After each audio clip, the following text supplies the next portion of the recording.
मन के हारे हार हैं, मन के जीते जीत। अर्थात जीवन में जय और पराजय केवल मन के भाव हैं।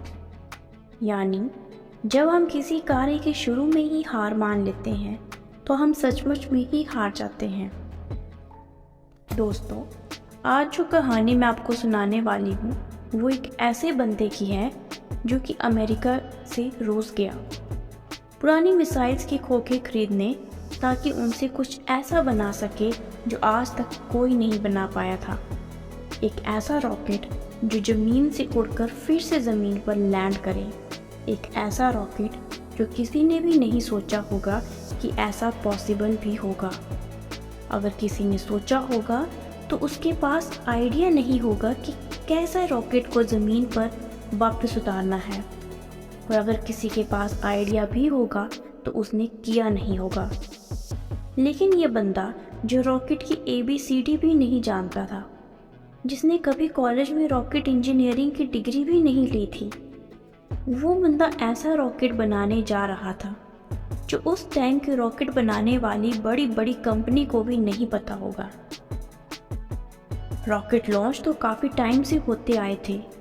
कोई रॉकेट को वापस ज़मीन पर लैंड करके दिखाए तब उसको बोलेंगे दुनिया का रियल आयरन मैन। लेकिन रूस में इस बंदे की ये डील सफल नहीं हुई थी और ये बंदा रूस में मजाक का पात्र बना था।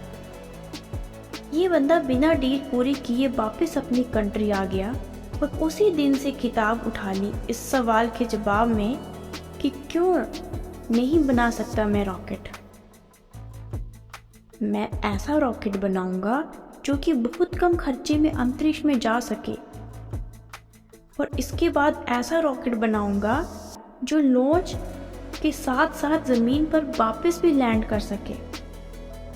बंदे ने एक के बाद एक किताब पढ़ डाली और शुरू कर दिया अपना पहला प्रोजेक्ट। सन 2006 ने पहले लॉन्च के 37 सेकंड के अंदर ही रॉकेट वापस ज़मीन पर आकर गिर गया। ये गिरना ऐसा था कि उस रॉकेट के टुकड़े टुकड़े हो गए। प्रोजेक्ट फेल हो गया। बंदा 4 साल से इस पर काम कर रहा था। 2002 में उसने काम शुरू किया था। 2006 में उसका पहला प्रोजेक्ट फेल हो गया। पैसों का बहुत नुकसान हो गया। बंदे ने फिर सवाल ढूंढने की कोशिश की कि यार कहाँ कमी रह गई, रॉकेट लॉन्च क्यों नहीं हो पाया। 1 साल बाद फिर से रॉकेट लॉन्च किया, फिर से वही हुआ, मिशन फेल, रॉकेट क्रैश, पैसों का भारी नुकसान। फिर 1 साल बाद तीसरी कोशिश की और फिर वही हुआ, मिशन फेल, रॉकेट क्रैश, पैसों का भारी नुकसान।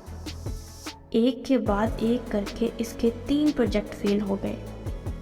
अब इस बंदे के पास बड़ी मुश्किल से सिर्फ एक रॉकेट के जितने पैसे बचे थे, और ये कह लो उतने भी नहीं बचे थे। इतने अच्छे अच्छे इंजीनियर थे ना इस बंदे के पास में, वो सब इन्हें छोड़कर वापस चले गए। इसके पास में इतने पैसे नहीं थे कि ये अच्छे इंजीनियर को हायर कर सके, और ये घटिया इंजीनियर को रखना नहीं चाहता था। तो इसने डिसाइड किया कि जब मैंने इतनी पढ़ाई कर रखी है तो क्यों ना इस प्रोजेक्ट का चीफ इंजीनियर मैं ही बन जाऊं। वो बंदा खुद इंजीनियर बना। जिसने रॉकेट साइंस की कोई इंजीनियरिंग डिग्री नहीं ले रखी थी। बड़ी अजीब सी बात थी और बड़ी रिस्की काम था ये। पैसों का पहले से ही भारी नुकसान हो चुका था, लेकिन इस बंदे की हिम्मत का नुकसान कोई नहीं कर पाया। पूरी जान चौथी कोशिश में लगा दी, और उसके बाद में कुछ ऐसा हुआ ना जो आज तक कोई नहीं कर पाया। पूरी दुनिया ने एक नज़ारा देखा। दुनिया का सबसे कम बजट में उड़ने वाला रॉकेट सफलतापूर्वक लॉन्च हो गया था। साइंस की दुनिया में ऐसा करना पहली बार नहीं हुआ था, लेकिन इतने कम बजट के अंदर किसी रॉकेट को लॉन्च करना पहली बार हुआ था। ऐसा करके दिखाया उस बंदे ने, जिसको कभी कोई रॉकेट बनाना नहीं सिखाया गया था। इस बंदे की कंपनी को दुनिया स्पेस एक्स के नाम से जानती है और इसके रॉकेट में इतनी जान है ना कि नासा ने भी अपनी कई सैटेलाइट स्पेसएक्स के जरिए अंतरिक्ष में भेजती है। जब इस बंदे के 3 फेल लॉन्च के बाद में चौथा लॉन्च सफल हुआ ना, तो सफल होते ही नासा वालों ने कहा कि मुझे ये तुम्हारा रॉकेट चाहिए। और सक्सेसफुल लॉन्च के बाद में डील पक्की भी हो गई, क्योंकि इसके पहले किसी भी सैटेलाइट को लॉन्च करने में नासा का बहुत खर्चा होता था, लेकिन ये बंदा यहीं पर ही रुकने वाला नहीं था। इस बंदे ने बोला कि अब ऐसा रॉकेट बनाऊंगा जिसको बार बार यूज़ किया जा सके। आमतौर पर क्या होता है कि जब किसी सैटेलाइट को स्पेस में लॉन्च करना होता है तो वे सैटेलाइट अंतरिक्ष में ले करके जाता है, साथ साथ में उसको कैरी करने वाला रॉकेट भी उसके साथ में चला जाता है। फिर आप उसको दोबारा यूज़ नहीं कर सकते क्योंकि वो ख़त्म हो जाता है, यूज़ करने के लायक वो बचता ही नहीं। यानी कि ये बंदा ऐसा रॉकेट बनाना चाहता था जो अंतरिक्ष में जाकर अपना काम करके सुरक्षित ज़मीन पर लैंड हो जाए, ताकि उस रॉकेट में सिर्फ फ्यूल भरना पड़े और फिर से वो वापस स्पेस में जाने को तैयार हो जाए।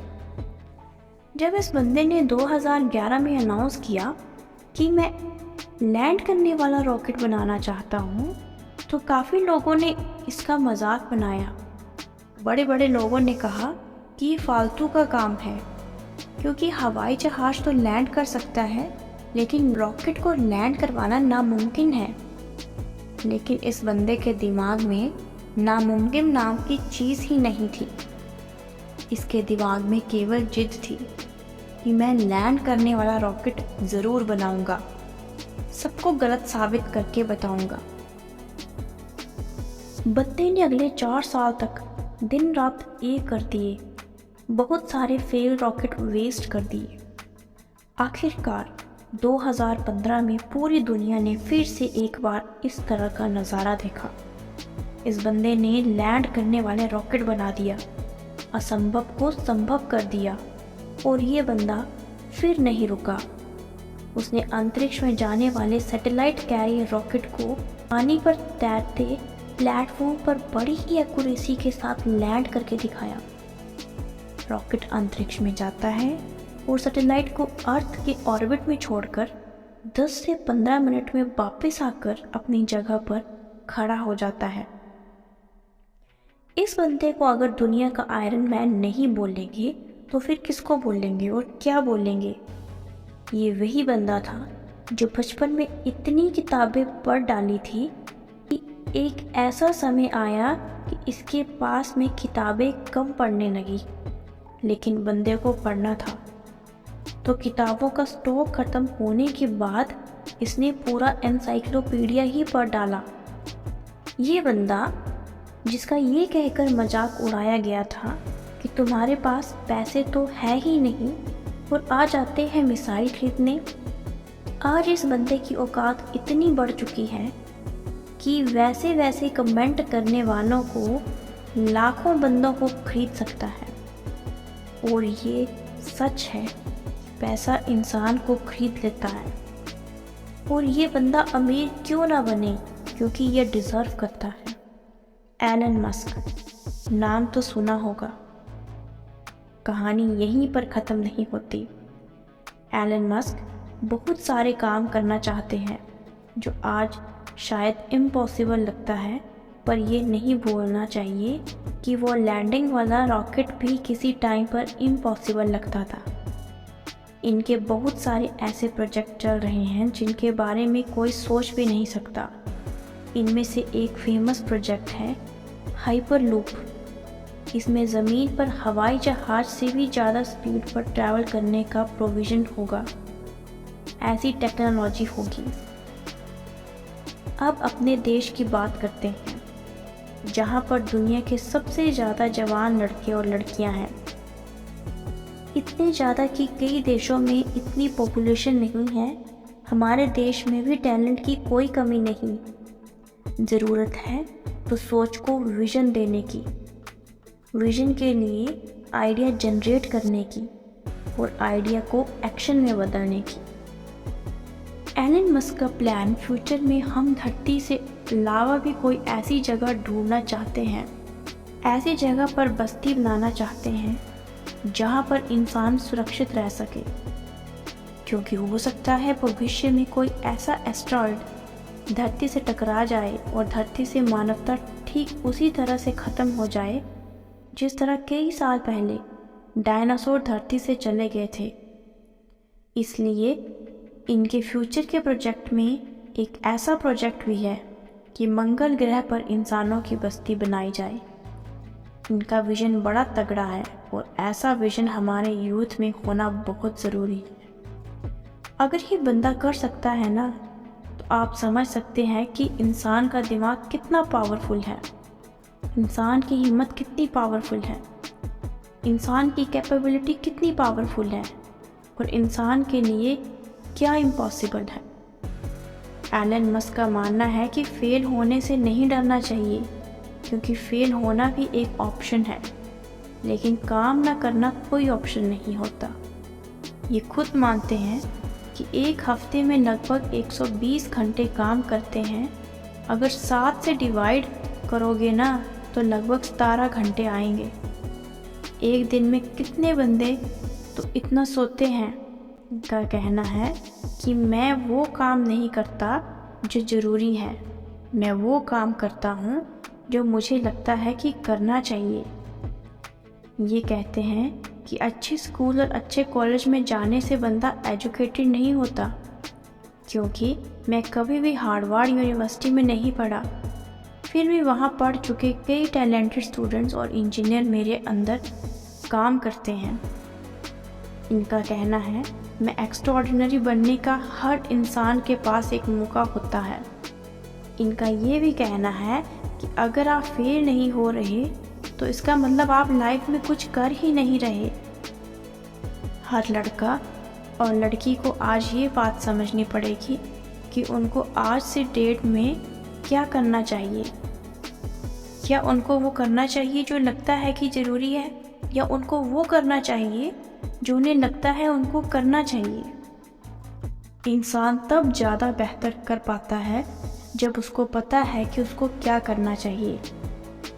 एलन मस्क को किसी ने रॉकेट साइंस नहीं पढ़ाई थी और उनको लगा कि उनको रॉकेट साइंस पढ़नी चाहिए, तो उन्होंने खुद पढ़ी, क्योंकि इनको पता था कि इनको क्या करना चाहिए। आज के डेट में हर बंदे के लिए करना कुछ भी मुश्किल नहीं है। मुश्किल है तो उसके पास कोई गोल ही नहीं है, उसको पता ही नहीं है कि उसको क्या करना है। लक्ष्य निर्धारित ना करना सबसे बड़ा प्रॉब्लम है, फेल होना कोई प्रॉब्लम ही नहीं है। एलन मस्क का मानना है कि सिग्नल की तरफ ध्यान देना चाहिए। उनका मानना है कि प्रॉब्लम कोई प्रॉब्लम नहीं होती, प्रॉब्लम को सॉल्यूशन ढूंढना एक प्रॉब्लम है। शब्दों में थोड़ा सा फेर बदल करने से पूरा वाक्य का अर्थ बदल जाता है, और माइंड में थोड़ा सा विजन आपकी पूरी ज़िंदगी बदल कर रख देता है। अगर आपकी लाइफ में कोई प्रॉब्लम नहीं है तो प्रॉब्लम क्रिएट करो खुद के लिए, और वो कैसे करोगे, ये एक बड़ा लक्ष्य निर्धारित करके। हमारे देश के युवाओं को आज इस क्रांतिकारी मनुष्य से सीखने की ज़रूरत है। हालांकि ये भी सच है हमारे देश में ऐसे क्रांतिकारी युवाओं से भरा पड़ा है। दम है तो कुछ बड़ा करके दिखाओ, देश में अपना नहीं बल्कि दुनिया में देश का नाम कर जाओ। जय हिंद, वंदे मातरम।